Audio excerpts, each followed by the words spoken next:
Hello friends, नमस्कार। आलोक academy की online classes में आप सभी का स्वागत है। दोस्तों, आज हम जीके की क्लास लेके आए हैं और जीके की क्लास में चूंकि व्हाइट बोर्ड पर मैं पहले से लिख चुका हूं उत्तर प्रदेश, तो आज हम लोग जानेंगे उत्तर प्रदेश के बारे में। उत्तर प्रदेश अपना प्रदेश जो है, इसके बारे में जानेंगे कि उत्तर प्रदेश की राजधानी कहाँ है। सबसे पहले ये हम जानेंगे कि उत्तर प्रदेश की राजधानी कहाँ है। दोस्तों, हमारे प्रदेश की राजधानी है लखनऊ। कहाँ राजधानी है? लखनऊ है। ठीक। अब लखनऊ राजधानी कब स्थानांतरित की गई थी? तो लखनऊ राजधानी स्थानांतरित की गई थी सन 1921 में। आंशिक रूप से जो राजधानी बनाई गई थी 1921 ईस्वी में, ये आंशिक रूप से लखनऊ राजधानी बनी उत्तर प्रदेश की। जबकि अस्थायी रूप से राजधानी जो बनी थी वो 1935 में इसको बनाया गया था लखनऊ को। लेकिन आंशिक रूप, प्रश्न ऐसे पूछे कि स्थानांतरित कब की गई थी आंशिक रूप से, तो वो लखनऊ की गई थी 1921 में। अस्थायी रूप में आप जानेंगे कि 1935 में लखनऊ राजधानी बन गई थी उत्तर प्रदेश में। अब स्वतंत्रता से पूर्व यूपी का नाम क्या था? तो स्वतंत्रता से पहले यूपी का नाम था संयुक्त प्रांत। क्या नाम था? संयुक्त प्रांत। ख्याल कीजिएगा, स्वतंत्रता से पूर्व यूपी का नाम जो था वो संयुक्त प्रांत था। और स्वतंत्रता के पश्चात जिस समय हमारे देश का संविधान लागू हो रहा था, तो उस समय हमारे राज्य का नाम वो था उत्तर प्रदेश। उत्तर प्रदेश, याद रखिएगा दोस्तों। जिस समय हमारे देश का संविधान लागू हुआ उस समय हमारे राज्य का नाम क्या रखा गया? उत्तर प्रदेश। तब प्रश्न आ जाता है कि उत्तर प्रदेश की स्थापना दिवस कब मनाया जाता है? ये बहुत बढ़िया प्रश्न है। उत्तर प्रदेश की स्थापना दिवस जो मनाया जाता है वो 24 जनवरी को। कब मनाया जाता है? 24 जनवरी के दिन हम उत्तर प्रदेश की स्थापना दिवस मनाते हैं। एक चीज और याद रखेंगे कि 24 जनवरी को हम एक और दिवस मनाते हैं, वह दिवस है राष्ट्रीय बालिका दिवस। कौन सा दिवस मनाया जाता है? राष्ट्रीय बालिका दिवस मनाया जाता है। 24 जनवरी से दो चीज आप याद रखें, उत्तर प्रदेश की स्थापना दिवस और राष्ट्रीय बालिका दिवस। आप याद कर लीजिए। स्वतंत्रता से पूर्व यूपी का नाम संयुक्त प्रांत था। स्वतंत्रता के पश्चात यूपी का नया नामकरण जो हुआ वो उत्तर प्रदेश रखा गया। क्या रखा गया? उत्तर प्रदेश रखा गया। दोस्तों, आगे चलेंगे। अब हम जानेंगे कि उत्तर प्रदेश में कितनी विधानसभा सदस्यों की संख्या है, विधानसभा सीट कितनी है। उत्तर प्रदेश में विधान परिषद सदस्य संख्या कितनी है? तो आइए पहले ये जानते हैं। यूपी में विधानसभा सीट यानी विधानसभा सदस्य संख्या, ख्याल करिएगा, ये कई बार परीक्षा में प्रश्न आ चुका है। यूपी में विधानसभा सदस्य संख्या जो है वो है 403। एकदम से रट जाइए, 403। और यूपी में अगर कहा जाए, यूपी में विधान परिषद पहले जानेंगे। विधान परिषद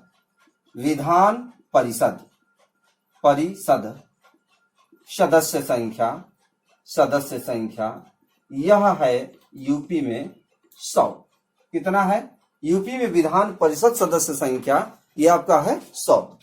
यूपी में ही अगर लोकसभा सदस्य संख्या अगर याद रखें, लोकसभा सदस्यों की संख्या ये आपका हो जाएगा 80। कितना हो जाएगा दोस्तों? 80 हो जाएगा। लोकसभा में सदस्यों की संख्या जो हो जाएगी वो 80 हो जाएगी। और यूपी में राज्यसभा सदस्यों की संख्या वो है दोस्तों 31। ध्यान दीजिए, ये 4 पॉइंट वेरी इंपॉर्टेंट। यूपी में विधानसभा सदस्य संख्या 403, 404 नहीं कहेंगे, 403 कहेंगे आप। यूपी में विधान परिषद सदस्य संख्या 100। यूपी में लोकसभा सदस्यों की संख्या 80 और यूपी में राज्यसभा सदस्यों की संख्या 31। ये आप डाटा याद रखेंगे क्योंकि यह आंकड़ा बार बार परीक्षाओं में पूछा जाता है। अब मैं आगे चलता हूं दोस्तों।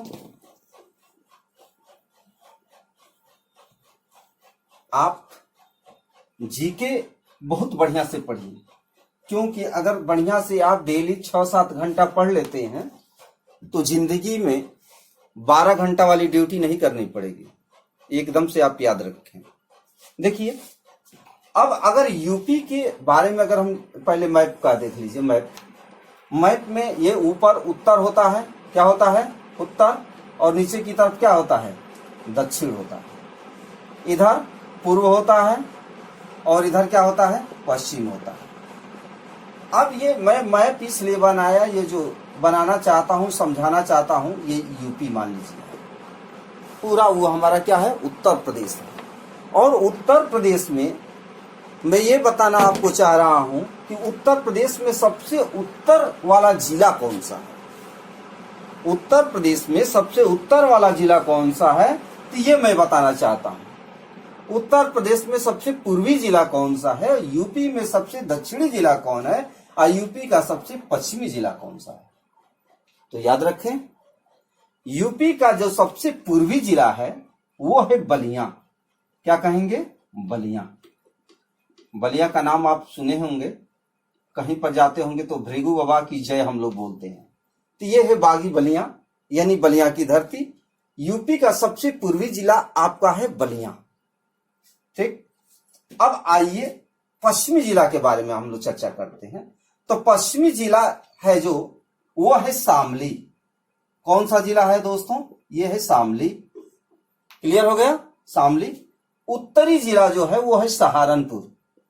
कौन है, सहारनपुर। ख्याल करेंगे, उत्तरी जिला और पश्चिमी जिला आपस में सटे हुए हैं। सहारनपुर उत्तरी जिला हो जाएगा, पूर्वी जिला यूपी का सबसे बलिया।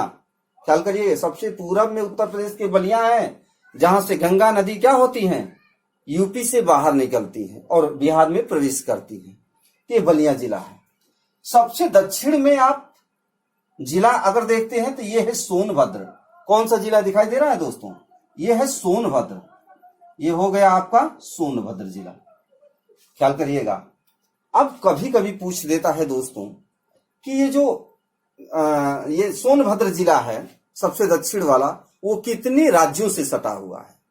ये प्रश्न बार बार आपको देखने को मिलेंगे कि यह कितने राज्यों से सटा हुआ है। तो ये 4 राज्यों से, क्या कहेंगे इसको, 4 राज्यों से ये क्या है, सटा हुआ है। कौन कौन राज्य है, सोनभद्र सबसे ज्यादा राज्यों से सटा हुआ है।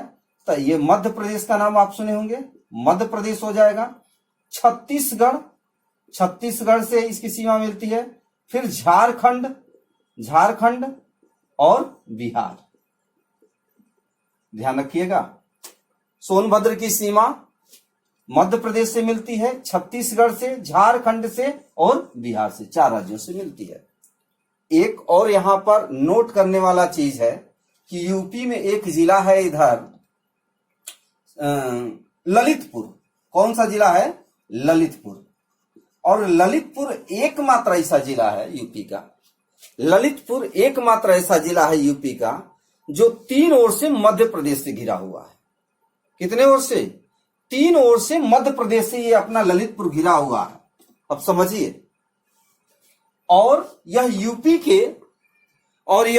के जो है वो झांसी से बस सटता है, यानी सीमा बनाता है।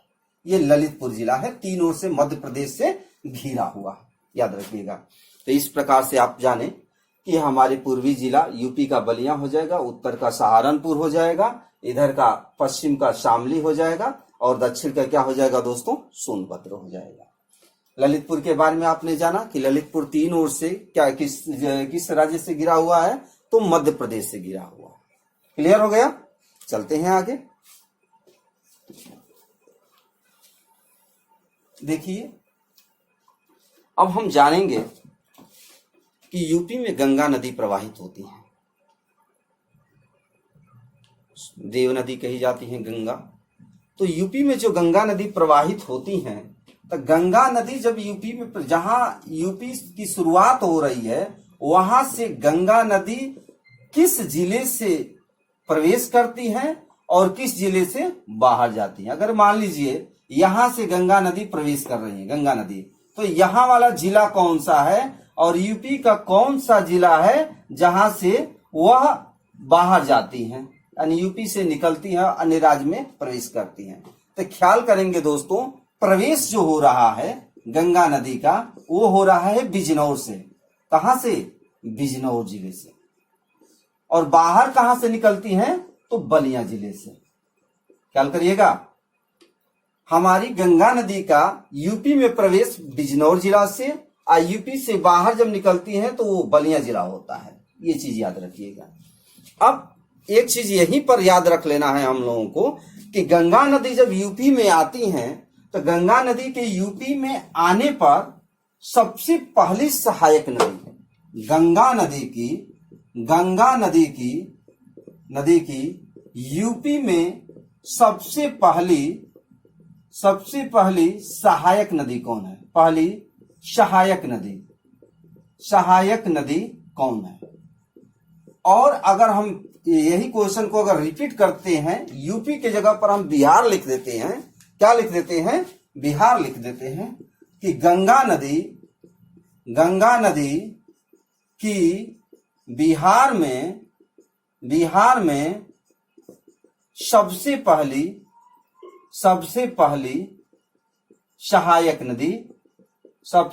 सहायक नदी कौन सा है? दो प्रश्न आपके सामने हैं। गंगा नदी की यूपी में सबसे पहली सहायक नदी और गंगा नदी की बिहार में सबसे पहली सहायक नदी। याद रखेंगे, ये दोनों प्रश्न कई बार परीक्षा में पूछे जा चुके हैं। तो याद रखेंगे, गंगा नदी की यूपी में जो सबसे पहली सहायक नदी है वो है रामगंगा। कौन नदी है? रामगंगा दोस्तों। और यहां पर गंगा नदी की बिहार में सबसे पहली सहायक नदी जो है वो है कर्मनासा। ये कर्मनासा, ये याद रखेंगे। ये दोनों सबसे पहली सहायक नदियां हैं। दोस्तों, समय का समस्या है और समय की समस्या के कारण मैं आज की क्लास यहीं पर रुक रहा हूं। फिर मिलेंगे। बहुत बहुत धन्यवाद।